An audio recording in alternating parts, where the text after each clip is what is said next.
ఇక్కడ హైదరాబాద్ నుంచి వచ్చాము మేమందరము. ఇక్కడ టెంపుల్ ఉంది అనేది మాకు ఇన్స్టాగ్రామ్ ద్వారా తెలిసింది. ఇన్స్టాగ్రామ్ లో చూసి వచ్చాము.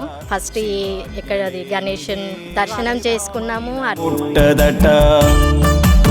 జ్యోతిర్లింగాల దర్శనం చేసుకున్నాము. ప్రతి ఒక్క జ్యోతిర్లింగము వేరే స్టేట్స్ లో ఎలా ఉందో సేమ్ అలానే ఇక్కడ కూడా చూపించారు. మనం అంత దూరం వెళ్ళి దర్శనం చేసుకోలేకపోయినా ఇక్కడే అన్ని జ్యోతిర్లింగాలు ఒకే దగ్గరే దర్శనం చేసుకున్నాము.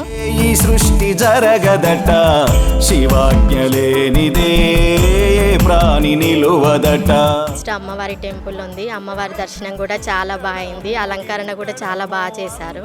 శివలీలయట మనం ఎంతసేపు దర్శనం చేసుకున్నా కానీ ఏమి ఇబ్బందికరంగా అనిపించలేదు. అక్కడ నుంచి మళ్ళీ గోశాలకు వెళ్ళినాం. గోశాలలో చాలా గోవులు ఉన్నాయి. మేము వాటికి గ్రాస్ కూడా తినిపించాము. చాలా బాగా అనిపించింది.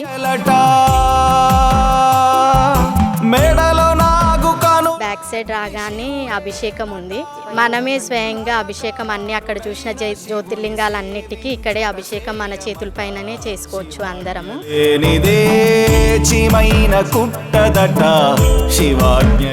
మనమే మన చేతులతో చేయడం అనేది హ్యాపీగా అనిపించింది. అందరం వచ్చి చూడాల్సిన ప్లేస్. అందరు రండి, చూడండి, హ్యాపీగా ఉంటుంది.